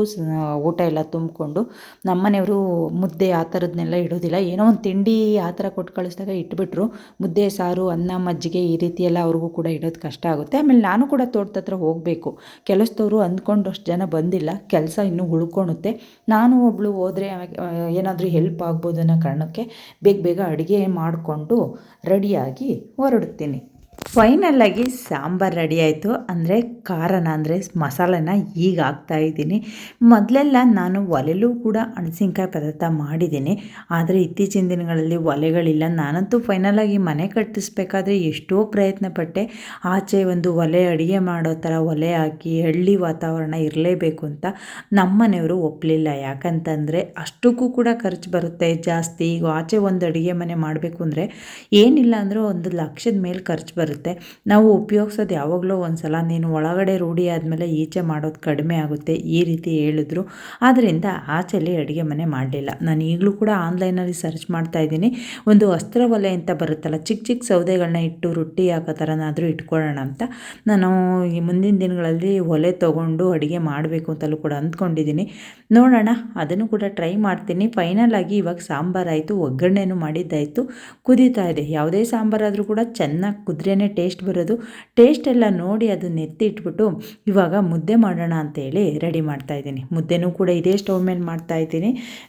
ಇವತ್ತು ಜಾಸ್ತಿ ಜನ ಇರೋದ್ರಿಂದ ಬಾಣಲಿಯಲ್ಲಿ ಎಲ್ಲ ಮಾಡೋದಕ್ಕಾಗೋದಿಲ್ಲ. ಮುದ್ದೆನ ತಪ್ಪಲೆಯಲ್ಲೇ ಮಾಡಬೇಕು. ಒಲೆ ಮೇಲೆ ಯಾವ ರೀತಿ ಕೂಡಿಸ್ತಾ ಇದ್ವೋ ಅದೇ ರೀತಿ ಕೈಯಲ್ಲೆಲ್ಲ ಬಾಣಲಿಲಿ ಹಾಕಿ ಕೂಡಿಸೋದಕ್ಕೆ ಒಂದು 5-6 ಮುದ್ದೆ ಇದ್ದರೆ ಆ ಥರ ಮಾಡಬೇಕಿತ್ತು. ಇವತ್ತೊಂದು 15 ಮುದ್ದೆ ಮಾಡ್ತಾಯಿದ್ದೀನಲ್ಲ, ಅದರಿಂದ ಈ ರೀತಿಯಾಗಿ ಕೂಡಿಸೋಣ ಅಂತ. ಇದನ್ನು ಕೂಡ ಅಷ್ಟೇ, ಒಲೆ ಮೇಲೆ ಮುದ್ದೆ ಮಾಡಿದ್ರೆ ಅದೇ ಬೇರೆ ಥರ. ಈ ಸ್ಟವ್ ಮೇಲೆ ಬಾಣಲಿಯಲ್ಲಿ ಮಾಡಿದರೆ ಅದೇ ಮುದ್ದೆ ನಾರು ಬರೋದು ಕಡಿಮೆ ಆಗುತ್ತೆ. ಯಾಕಂತಂದರೆ ಮುದ್ದೆನ ಕೋಲಿಟ್ಟು ಕೌಗಡಿಕೆ ಅಂತ ಹೇಳ್ತೀವಲ್ಲ, ಕೌಗೋಲನ್ನು ಕೊಟ್ಟು ಕೂಡಿಸಿದ್ರೇ ಚೆನ್ನಾಗಿ ಮುದ್ದೆ ನಾರು ಬರೋದು. ಇವತ್ತು ಅದೇ ರೀತಿ ಮಾಡ್ತಾಯಿದ್ದೀನಿ. ಪ್ರತಿನಿತ್ಯನೂ ಕೂಡ ಜಾಸ್ತಿ ಜನ ಇರೋದಿಲ್ಲ ಮನೇಲೆಲ್ಲ. ಇವಾಗ 2-3 ಜನ ಇರ್ತೀವಿ. ಅವ್ರಿಗೆಲ್ಲ ಈ ರೀತಿ ಮುದ್ದೆ ಕೋಲಿಟ್ಟು ಕೌಗೋಲಿಟ್ಟು ಕೂಡಿಸೋದು ಅಂದರೆ ಸ್ವಲ್ಪ ಕಷ್ಟನೇ. ಒಳಗಡೆಗೆಲ್ಲ ಆ ಫೆಸಿಲಿಟೀಸ್ ಎಲ್ಲ ಇರೋದಿಲ್ವಲ್ಲ. ಅದಕ್ಕೋಸ್ಕರ ಫೈನಲ್ಲಾಗಿ ಈಗ ಮುದ್ದೆ ಕೂಡಿಸ್ತಾ ಇದ್ದೀನಿ. ನನಗಂತೂ ಇದು ಮರ್ತು ಹೋಗಿಲ್ಲ. ಯಾವುದೇ ಕೆಲಸ ಕೂಡ ಯಾವುದನ್ನು ಕೂಡ ಮರೆಯೋದಕ್ಕಾಗಲ್ಲ. ಕೆಲಸ ಅಂತ ಅಷ್ಟೇ ಅಲ್ಲ, ಬಾಲ್ಯನೂ ಕೂಡ ನಾವು ಕಳೆದಿರ್ತಕ್ಕಂಥ ಟೈಮ್ ಆಗಲಿ, ಮಾಡಿರ್ತಕ್ಕಂಥ ಕೆಲಸ ಆಗಲಿ, ನಡೆದು ಬಂದಿರತಕ್ಕಂಥ ದಾರಿನೇ ಆಗಲಿ, ಅನುಭವಿಸಿರ್ತಕ್ಕಂಥ ಕಷ್ಟ ಸುಖ ಯಾವುದನ್ನು ಕೂಡ ನಾನು ಮರ್ತಿಲ್ಲ. ನೀವು ವಿಡಿಯೋದಲ್ಲಿ ನೋಡಿ ಇವ್ರಿಗೇನು ಕಷ್ಟನೇ ಇಲ್ವೇನೋ, ಯಾವಾಗಲೂ ಈ ಥರ ನಗ್ನಗ್ತಾ ಇರ್ತಾರೆ, ಇವ್ರು ಯಾವಾಗಲೂ ಖುಷಿಯಾಗಿ ಇರ್ತಾರೆ, ದೇವರು ಇವ್ರಿಗೆ ಖುಷಿನೇ ಕೊಟ್ಬಿಟ್ಟಿರ್ತಾನೆ, ನೋವು ಏನೂ ಇಲ್ಲ ಅಂತ ಖಂಡಿತವಾಗ್ಲೂ ಅಂದ್ಕೊಬೇಡಿ. ಎಲ್ಲ ಮನುಷ್ಯರಿಗೂ ಕೂಡ, ಎಲ್ಲ ಜೀವಿಗಳಿಗೂ ಕೂಡ ಕಷ್ಟ ಇಲ್ದಲೆ ಸುಖ ಇರೋದಿಲ್ಲ. ಜೀವನದಲ್ಲಿ ಕಷ್ಟ ಸುಖ ಎರಡೂ ಇರುತ್ತೆ. ನಾನು ಯಾರನ್ನೂ ಕೂಡ ಇವರು ಸುಖವಾಗಿದ್ದಾರೆ ಅಂದರೆ ನಂಬೋದಿಲ್ಲ. ದುಡ್ಡಿರೋರು ಕೂಡ ಸುಖವಾಗಿಲ್ಲ, ದುಡ್ಡಿಲ್ದವರು ಕೂಡ ಸುಖವಾಗಿಲ್ಲ. ಅದಕ್ಕೋಸ್ಕರನೇ ನಾನು ಹೇಳೋದು, ನಿಮಗೆ ದೇವರು ಆರೋಗ್ಯ ಕೊಟ್ಟಿದ್ದಾನೆ ಅಂತ ಅಂದರೆ ಇರ್ತಕ್ಕಂಥ ದುಡ್ಡಲ್ಲಿ ನಿಮ್ಮ ಹಾಸಿಗೆಗೆ ತಕ್ಕಂತೆ ಕಾಲು ಚಾಚಿಕೊಂಡು ನೆಮ್ಮದಿಯಾಗಿರಿ. ಚಿಕ್ಕ ಚಿಕ್ಕ ಖುಷಿಗಳನ್ನು ಎಂಜಾಯ್ ಮಾಡಿ. ನಮಗೆ ದೊಡ್ಡ ಖುಷಿನೇ ಬರಬೇಕು, ನಾವು ಕಾರ್ ತೊಗೊಬೇಕು, ಕಾರ್ ತೊಗೊಂಡ್ರೆ ಖುಷಿಯಾಗಿರ್ಬೋದು, ನಾವು ಬಂಗ್ಲೆ ತೊಗೊಂಡ್ರೆ ಖುಷಿಯಾಗಿರ್ಬೋದು, ಅದೆಲ್ಲ ಸುಳ್ಳು. ಖಂಡಿತವಾಗ್ಲೂ ಅದೆಲ್ಲ ಈ ಕಾಲದಲ್ಲಿ ನಡೆಯೋದಿಲ್ಲ. ನಮಗೆ ಭಗವಂತ ಎಷ್ಟು ಕೊಟ್ಟಿದ್ದಾನೋ ಅಷ್ಟರಲ್ಲೇ ಆದಷ್ಟು ಖುಷಿಯಾಗಿರೋದಕ್ಕೆ ನೋಡಬೇಕು. ನನಗೂ ಕೂಡ ಮನಸ್ಸಲ್ಲಿ ನೋವುಗಳು ಬರುತ್ತೆ, ಬೇಜಾರು ಕೂಡ ಆಗಿದೆ, ಕಷ್ಟಗಳು ಕೂಡ ಇದೆ. ಅದನ್ನೆಲ್ಲ ನಾವು ಮರೆತು ಮುಂದೆ ಸಾಗಬೇಕು. ಅಲ್ಲಿ ಮರೆತು ಅನ್ನೋದಕ್ಕಿಂತ ಹೊಂದ್ಕೊಂಡು ನಮ್ಮ ಆದಾಯಕ್ಕೆ ತಕ್ಕಂತೆ, ನಮ್ಮ ಪರಿಸ್ಥಿತಿಗೆ ತಕ್ಕಂತೆ ನಾವು ಹೊಂದ್ಕೊಂಡು ಹೋಗಬೇಕು. ಅದಿಲ್ಲ ಇದಿಲ್ಲ ಅಂತ ದೇವ್ರು ಕೂಡ ಕಷ್ಟಗಳೇ ಬೇರೆ, ಆರೋಗ್ಯ ಅವೆಲ್ಲ ದೇವ್ರು ಕೊಡವು. ಅದ್ರ ಜೊತೆ ನಾವು ಕೂಡ ಕೊರಗ್ತಾ ಕೂತ್ಕೊಂಡ್ರೆ ಈ ಜೀವನದಲ್ಲಿ ಏನು ಖುಷಿ ಪಡೋದಕ್ಕೆ ಸಾಧ್ಯ ಹೇಳಿ? ಈಗ ಬಾಂದ್ರೆ ಈಗ ಹೋಗ್ಬೇಕು. ಮೊದಲು ಕಾಲ್ದಂಗೆ ಏನು ನಮ್ಮ ಆಯಷ್ಟು 100 ವರ್ಷ ಇರುತ್ತೆ, ನಾವು 100 ವರ್ಷ ಬದುಕಿರ್ತೀವಿ ಕಣಪ್ಪ, ನಾವು 100 ವರ್ಷ ಗ್ಯಾರಂಟಿ ಇರ್ತೀವಿ, ಇರೋಣ ಬಿಡು, ಅದಾದ್ಮೇಲೆ ಚೆನ್ನಾಗಿರೋಣ ಬಿಡು, 30 ವರ್ಷ ಆದಮೇಲೆ ಚೆನ್ನಾಗಿರೋಣ, 50 ವರ್ಷ ಆದಮೇಲೆ ಚೆನ್ನಾಗಿರೋಣ, ಆ ಸೀನೇ ಇಲ್ಲ ಈ ಕಾಲದಲ್ಲಿ. ಯಾವಾಗ ಬೇಕಾದರೂ ಹೋಗ್ಬೋದು. ಈ ಜೀವ ನೀರಿನ ಮೇಗ್ಲು ಗುಳ್ಳೆ ಇದ್ದಂತೆ. ಅದಕ್ಕೋಸ್ಕರ ಹೇಳ್ತಾ ಇದ್ದೀನಿ, ನೀವು ಖಂಡಿತವಾಗ್ಲೂ ಜೀವನನ ವೇಸ್ಟ್ ಮಾಡ್ಕೊಬೇಡಿ. ಕೆಲಸ ಮಾಡಿದ್ರೆ ನಾವು ಕಷ್ಟಪಡ್ತಾ ಇದ್ದೀವಿ, ಸುಖ ಇಲ್ಲ ನೆಮ್ಮದಿ ಇಲ್ಲ ಅಂತಲ್ಲ. ಕೆಲಸ ಮಾಡೋದು ಅದು ನಾವು ಹುಟ್ಟಿರೋದಕ್ಕೆ ಮಾಡ್ತಕ್ಕಂಥ ಕರ್ತವ್ಯ. ಕೆಲಸ ಮಾಡ್ತಲೇ ಖುಷಿಯಾಗಿರೋದು ಅದು ನಮ್ಮ ಕರ್ತವ್ಯ. ನಗ್ತಾ ಇರಿ. ಜೀವನದಲ್ಲಿ ದೊಡ್ಡ ದೊಡ್ಡ ಕಷ್ಟಗಳಿಗೆ ಅಳೋಣ, ಕೊರಗೋಣ, ನೋವು ಪಡೋಣ. ಆದರೆ ಈ ಸಣ್ಣ ಪುಟ್ಟ ದುಡ್ಡಿಲ್ಲ, ಕಾಸಿಲ್ಲ, ಇವಕ್ಕೆಲ್ಲ ಕೊರಗ್ತಾ ಕೂತ್ಕೊಂಬೇಡಿ, ಅದಿಲ್ಲ ಇದಿಲ್ಲ ಅಂತ. ಅಷ್ಟೇ ನಾನು ಹೇಳೋದು. ನಾನಂತೂ ಆ ಥರ ಮಾಡ್ತಾ ಇಲ್ಲ. ನನ್ನ ಜೀವನದಲ್ಲಿ ನನಗೇನು ಬೇಡ, ನಂತ ಏನೆಲ್ಲದೂ ಇಲ್ಲ, ಇರ್ತಕ್ಕಂಥದ್ದೇ ಸಾಕು. ಆ ದೇವರು ಆರೋಗ್ಯ ಕೊಟ್ಟು ಎಲ್ಲರೂ ಕೂಡ ಚೆನ್ನಾಗಿ, ನನ್ನ ಸುತ್ತಮುತ್ತಲ ಇರೋರನ್ನ, ನನ್ನ ಸಂಬಂಧಿಕರನ್ನು, ಹಾಗೆ ನಮ್ಮ ಕುಟುಂಬವನ್ನು ಸಮಾಧಾನವಾಗಿ ಆರೋಗ್ಯವಾಗಿ ಇಡಲಿ ಅಂತಲೇ ಕೇಳ್ಕೊಳೋದು. ಮಳೆ ಬೆಳೆ ಚೆನ್ನಾಗಾಗಲಿ, ಎಲ್ಲರೂ ರೈತರಿಗೂ ಕೂಡ ಖುಷಿಯಾಗುತ್ತೆ ಅಂತ. ನಾನು ಮನೆ ಹತ್ರದಿಂದ ತೋಟದಾಗ ಬಂದೆ, ಊಟ ಎಲ್ಲ ತುಂಬಿಕೊಂಡು. ನಾನು ಬಂದಾಗ ಟೈಮ್ ಇನ್ನೂ 1:30 ಆಗಿತ್ತು. ಅವರು ಇನ್ನೂ ಒಂದು ಅರ್ಧ ಗಂಟೆ ಅಡಿಕೆ ಕೀಳೋಣ, ಒಂದು ಸ್ವಲ್ಪ ಸಾಲುಗಳಿದೆ, ಅದು ಮುಗಿಸ್ಬಿಟ್ಟು ಕಂಪ್ಲೀಟ್ ಮಾಡಿ ಊಟ ಮಾಡೋಣ ಅಂತ ಅಂದರು. ನಮ್ಮ ಮನೆಯವರು ಈ ರೀತಿ ಕೆಂಜಿಗೆಗಳು ಜಾಸ್ತಿ ಇದ್ವು, ಅವನ್ನ ತಗೊಂಡೋಗೋದು ತುಂಬ ಕಷ್ಟ ಅಂತಾಯಿದ್ರು. ಅದಕ್ಕೆ ಅವಕ್ಕೆಲ್ಲ ಬೆಂಕಿ ಇಡ್ತಾಯಿದ್ರು ಸ್ವಲ್ಪ ಕೆಂಜಿಗಳಿಗೆಲ್ಲ. ಹಾಗೆ ಈ ರೀತಿಯಾಗಿ ಅಡಿಕೆಗೂ ಕೀಳ್ತಾಯಿದ್ರು. ಅವ್ರ ಹತ್ರ ಮಾತಾಡ್ತಾ, ಅಂದರೆ ಚಿತ್ರಾನ್ನದ ಬಗ್ಗೆ ಹೇಳ್ತಾಯಿದ್ರು. ಗೊನ್ಕಾರು ಅನ್ನ ಮೆತ್ತಗಾಗಿತ್ತು ಅಂತ. ಅದನ್ನೇ ಕಾಮಿಡಿ ಮಾಡಿಕೊಂಡು ಅಡಿಕೆ ಕುಯ್ಲು ಈ ಸಲ ಯಾವ ರೀತಿ ಬೀಳ್ತಾ ಇದೆ, ಇದಾ ದೊಡ್ಡ ಕುಯ್ಲು, ಇನ್ನೂ ಎಷ್ಟು ಉಳ್ಕೊಳುತ್ತೆ, ನಮ್ಮ ರೈತರಿಗೆ ಇದೇ ಲೆಕ್ಕಾಚಾರ. ಏನೇ ಆದರೂ ಕೂಡ ಮುಂದಿನ ಕುಯ್ಲು ಎಷ್ಟಿರುತ್ತೆ, ಈ ಕುಯ್ಲು ಎಷ್ಟು ಬಿತ್ತು, ಎಷ್ಟಾಗುತ್ತೆ, ಈ ಲೆಕ್ಕಾಚಾರ ಎಲ್ಲ ಮಾಡಿಕೊಂಡು ನಾನು ಕೂಡ ಇನ್ನೂ ಅರ್ಧ ಗಂಟೆ ಟೈಮ್ ಇತ್ತು ಅಂದ್ರಲ್ಲ, ಕೆಲಸ ಬೇಗ ಆಗಲಿ, ಇವತ್ತು ಆಗೋ ಮಾತಿಲ್ಲ, ಅಂದರೆ ಇವತ್ತು ನಾಳೆನೂ ಕೂಡ ಕೀಳೋದು ಉಳ್ಕೊಳುತ್ತೆ ಅಂತ ನಾನು ಕೂಡ ಕೆಲಸ ಮಾಡಿದ್ರೆ ಉಳ್ಕೊಬೋದು, ಅಂದರೆ ಮುಗಿಬೋದು ಅಂತ ಕೆಲಸ ಶುರು ಮಾಡಿದೆ. ಗೊನೆ ತೋರಿಸ್ತಾ ಇದ್ದೀನಿ ನೋಡಿ. ಯಾಕೋ ಈ ಸಲ ಕಾಯಿ ಗೊನೆಯಲ್ಲಿ ತುಂಬ ಹಿಡ್ದಿರಲಿಲ್ಲ. ಅದನ್ನೇ ಮಾತಾಡ್ತಾ ಗೊನೆ ಎಲ್ಲ ತೆಗ್ದಾಕೋಣ, ಸ್ವಲ್ಪ ಅವ್ರಿಗೂ ಕೂಡ ಹೆಲ್ಪ್ ಆಗುತ್ತೆ ಅನ್ನೋ ಕಾರಣಕ್ಕೆ ಈ ರೀತಿ ಬಿದ್ದಿರ್ತಕ್ಕಂಥ ಗೊನೆಗಳನ್ನೆಲ್ಲ ಎತ್ಕೊಡ್ತಾ ಇದ್ದೆ. ಊಟಕ್ಕೆ ಇಟ್ಟ ಮೇಲೆ ಅಡಿಕೆ ಆಯೋದಕ್ಕೆ ಶುರು ಮಾಡೋಣ. ಇನ್ನು ನಾನು ಸಂಜೆವರೆಗೂ ಮನೆ ಹತ್ರ ಹೋಗಲ್ಲ. ನನಗೆ ಈ ಥರ ಕೆಲಸಗಳಿದ್ದಾಗ ಮನೆ ಹತ್ರ ಹೋದ್ರೂ ಕೂಡ ಸಮಾಧಾನ ಇರಲ್ಲ. ಕೆಲಸ ಮುಗೀತೋ ಇಲ್ವೋ, ಅಡಿಕೆ ಎಷ್ಟಾಯಿತೋ, ಈ ರೀತಿ ಇದ್ದೇ ಇರುತ್ತೆ. ಅದಕ್ಕೋಸ್ಕರ ನಾನೇನು ಹೋಗೋದಿಲ್ಲ. ಊಟ ಎಲ್ಲ ಬಡಿಸ್ದೆ. ನಾನು ಕೂಡ ಊಟ ಮಾಡಿ ಬಂದಿರಲಿಲ್ಲ. ಗೀತಾ ಕೂಡ ಹಾಗೆ ಗುಬ್ಬಿಗೆ ಹೋಗ್ತಾ ಇದ್ಲು. ಬಾ ಹಳಸಿನಕಾಯಿ ಸಾಂಬಾರು ಮುದ್ದೆ ಊಟ ಮಾಡಿ ಹೋಗಿವಂತೆ ಅಂತ ಅವಳನ್ನು ಕೂಡ ಕರೆದೆ. ಗೀತಾ ಯಾರು ಅಂತ ಸಾಕಷ್ಟು ಜನ ಕೇಳ್ತಾ ಇರ್ತಾರೆ. ನಮ್ಮ ಮನೆಯವರ ಅಣ್ಣನ ಹೆಂಡ್ತಿ, ಅಂದರೆ ದೊಡ್ಡಪ್ಪನ ಮಗನ ಹೆಂಡ್ತಿ. ಅವ್ರ ತೋಟದ ಹತ್ರನೇ ಇರೋದು. ನಾವು ಮಾತ್ರ ಊರೊಳಗಡೆ ಇದ್ದೀವಿ. ಅವ್ರ ದೊಡ್ಡಪ್ಪ ಅವರು ಚಿಕ್ಕಪ್ಪ ಅವರು ತೋಟದಲ್ಲಿದ್ದಾರೆ, ನಾವೊಬ್ಬರು ಊರೊಳಗಡೆ ಇದ್ದೀವಿ. ನಮ್ಮ ಮಾವನವ್ರು 3 ಜನ ಅಲ್ವಾ, ನಾವು ಊರೊಳಗಡೆ, ಇನ್ನು ಇವರಿಬ್ಬರು ತೋಟದಲ್ಲಿದ್ದಾರೆ. ಅದು ಹಂಗಾಗಿ ಗೀತಾ ಅಂತ ಹೆಸ್ರನ್ನೇ ಹೇಳ್ತೀನಿ. ಅವ್ರು ನಮಗೆ ಮಾತ್ರ ಗೊತ್ತಿರ್ತಾರೆ, ಹೊಸ್ದಾಗಿ ನೋಡೋರಿಗೆ ಗೊತ್ತಾಗಲ್ಲ. ನನ್ನ ವ್ಲಾಗ್ನ ಕಂಟಿನ್ಯೂಸ್ ಆಗಿ ನೋಡ್ತಾ ಇದ್ದರೆ ಗೊತ್ತಾಗುತ್ತೆ ಮೇ ಬಿ. ಅವ್ರಿಗೆಲ್ಲ ಊಟ ಬಡಿಸಿ ಗೀತಂಗೂ ಕೂಡ ಊಟ ಬಡಿಸಿ, ಯಾಕೆಂದರೆ ಅವಳು ಕೂಡ ಗುಬ್ಬಿಗೆ ಹೊರಟಿದ್ಲು. ಬೇಗ ಹೋಗಿವಂತೆ, ನಾನು ಬಡಿಸ್ತೀನಿ, ಊಟ ಮುಗಿಸು ಅಂತ ಹೇಳಿದೆ. ನಮ್ಮ ಅತ್ತೆ ಕೂಡ ಮನೆ ಹತ್ರ ಊಟ ಮಾಡಿ ಬಂದಿರಲಿಲ್ಲ, ಅವರು ಕೂಡ ಬಂದರು. ಎಲ್ಲರೂ ಕೂಡ ಊಟ ಬಡಿಸಿದ ಮೇಲೆ ನಾನು ನಮ್ಮ ಮನೆಯವರು ಊಟಕ್ಕೆ ಕೂತ್ಕೊಂಡ್ವಿ. ಮುದ್ದೆ, ಹಲಸಿನಕಾಯಿ ಪದಾರ್ಥ, ಈ ರೀತಿ ತೋಟದಲ್ಲಿ ಊಟ ಮಾಡೋದು ಅಂದರೆ ನನಗಂತೂ ಸ್ವರ್ಗನೇ ಸಿಕ್ದಂಗೆ ಅಷ್ಟು ಖುಷಿಯಾಗುತ್ತೆ. ಬಾಳೆ ಎಲೆ ಊಟ ಅಂದ್ರೇ ಹಾಗಿರುತ್ತೆ. ನನಗೆ ಯಾವ ಹೋಟ್ಲ್ ಊಟನೂ ಕೂಡ ಇಷ್ಟ ಆಗೋದಿಲ್ಲ. ನಾನು ಎಲ್ಲ ವ್ಲಾಗ್ಗಳಲ್ಲೂ ನಿಮ್ಮ ಜೊತೆ ಹೇಳ್ತಾನೆ ಇರ್ತೀನಿ, ನನಗೆ ಹೋಟ್ಲ್ ಊಟ ಅಂದರೆ ಇಷ್ಟ ಆಗೋದಿಲ್ಲ ಅಂತ. ಮನೆ ಊಟ ಅಂದರೆ ನನಗೆ ತುಂಬ ಇಷ್ಟ. ಅದ್ರಿಗೂ ಹಳ್ಳಿ ಊಟ ಅಂದ್ರೇ ಇಷ್ಟ. ನಾನು ಹಳ್ಳೀಲಿರೋರು ಹಳ್ಳಿ ಊಟ ಇಷ್ಟಪಡೋದು ಕಡಿಮೆ ಅಂತಾರೆ. ನನಗೆ ಹಳ್ಳಿ ಮತ್ತು ಹಳ್ಳಿ ಊಟ ಎರಡೂ ಕೂಡ ಇಷ್ಟ. ಹಳ್ಳಿ ಕೆಲಸನೂ ಕೂಡ ಇಷ್ಟ. ನಂಗೆ ಸಿಟಿ ಕೆಲಸ ಇಷ್ಟ ಆಗೋದಿಲ್ಲ, ಹಳ್ಳಿ ಕೆಲಸ ಅಂದರೆ ಇಷ್ಟ. ನನಗೆ ಬರೋಲ್ಲ ಅಂತ ಇಷ್ಟ ಆಗೋಲ್ವೇನೋ ಗೊತ್ತಿಲ್ಲ. ಮೇ ಬಿ ನಾನು ಇರ್ತಕ್ಕಂಥ ಕೆಲಸ, ನಾನು ಇರೋ ಜಾಗ ನನಗೆ ತುಂಬ ಇಷ್ಟ. ಸಾಕಷ್ಟು ಜನ ಇನ್ಸ್ಟಾಗ್ರಾಮಲ್ಲಿ ನಿಮ್ಮೂರು ತೋರಿಸಿ ಮೇಡಮ್, ನಿಮ್ಮೂರು ತುಂಬ ಚೆನ್ನಾಗಿದೆ ಅಂತ ಎಲ್ಲ ಕೇಳ್ತಾ ಇದ್ದೀರಾ. ಖಂಡಿತವಾಗ್ಲೂ ಮುಂದಿನ ದಿನಗಳಲ್ಲಿ ಅದನ್ನು ಕೂಡ ಪ್ರಯತ್ನ ಪಡೋಣ. ಫೈನಲ್ ಆಗಿ ಇವಾಗ 5:30 ಆಯಿತು, ಇನ್ನೂ ಕೂಡ ಕೀಳೋದು ಉಳ್ಕೊಂತು. ನಾಳೆ ಕೀಳೋದನ್ನು ಕೂಡ ಕಂಟಿನ್ಯೂ ಮಾಡೋಣ ಅಂತ ಹೇಳಿ ಇವತ್ತು ಇಲ್ಲಿ ಕಿತ್ತಿರೋ ಅಷ್ಟನ್ನು ಮನೆ ಹತ್ರ ತೊಗೊಂಡು ಹೋಗ್ತಾ ಇದ್ದೀವಿ. ಇದು ಇವತ್ತಿನ ವ್ಲಾಗ್. ಅಂದರೆ ಮೊದಲನೇ ದಿನದ ಮಾತ್ರ ಶೇರ್ ಮಾಡ್ತಾ ಇದ್ದೀನಿ. ಎರಡನೇ ದಿನದ ವ್ಲಾಗ್ನ ನಾನು ಮುಂದಿನ ವ್ಲಾಗಲ್ಲಿ ಶೇರ್ ಮಾಡ್ತೀನಿ. ನೋಡಿ ಸಪೋರ್ಟ್ ಮಾಡಿ. ನಿಮಗೆ ನಮ್ಮನೆ ಅಡಿಕೆ ಕೊಯ್ಲು, ಅಡಿಕೆ ಕೆಲಸ, ಹಲಸಿನಕಾಯಿ ಸಾಂಬಾರು ಮಾಡಿದ್ದು ಎಲ್ಲ ಹೇಗೆ ಅನ್ನಿಸ್ತು ಅನ್ನೋದನ್ನು ಕಮೆಂಟ್ ಮಾಡೋದನ್ನು ಮಾತ್ರ ಮರಿಬೇಡಿ. ಯಾಕಂತಂದರೆ ನೀವೇ ನನ್ನ ಮೋಟಿವೇಶನ್ ಅಂತ ಎಲ್ಲ ವ್ಲಾಗ್ಗಳಲ್ಲೂ ಪ್ರತಿನಿತ್ಯ ಹೇಳ್ತಾ ಇರ್ತೀನಿ. ನೀವೇ ನನ್ನ ಮೋಟಿವೇಶನ್ ಅದರಿಂದ ಕೇಳ್ತಾ ಇದ್ದೀನಿ. ಪ್ಲೀಸ್ ಕಮೆಂಟ್ ಮಾಡಿ, ನಿಮ್ಮ ಅಭಿಪ್ರಾಯವನ್ನು ತಿಳಿಸಿ. ಹಾಗೆ ಯಾರ ಕಡೆ ಎಲ್ಲ ಅಡಿಕೆ ಕಾಯಿಗಳು, ಅಡಿಕೆ ಗಿಡ ಇದೆ ಮತ್ತು ಯಾರ ಕಡೆ ಅಡಿಕೆ ಗಿಡಗಳು ಇಲ್ಲ, ನನ್ನ ಜೊತೆ ಶೇರ್ ಮಾಡ್ಕೊಳ್ಳಿ. ಯಾಕಂತಂದರೆ ನನಗೂ ಕೂಡ ಗೊತ್ತಾಗುತ್ತೆ ಯಾವ್ಯಾವ ಕಡೆ ಅಡಿಕೆ ಗಿಡ ಇದೆ ಇಲ್ಲ ಅಂತ. ಅದಕ್ಕೋಸ್ಕರ ಸದ್ಯಕ್ಕೆ ಈ ವ್ಲಾಗ್ನ ಇಲ್ಲಿಗೆ ಮುಗಿಸ್ತಾ ಇದ್ದೀನಿ. ನಗ್ತಾ ಇರಿ, ನಗಿಸ್ತಾ ಇರಿ, ಚಿಕ್ಕ ಚಿಕ್ಕ ವಿಷಯಗಳನ್ನು ಎಂಜಾಯ್ ಮಾಡಿ. Take care. ನಾಳೆ ಮತ್ತೊಂದು ಒಳ್ಳೆ ವ್ಲಾಗಲ್ಲಿ ಸಿಗುವ. ಬಾಯ್.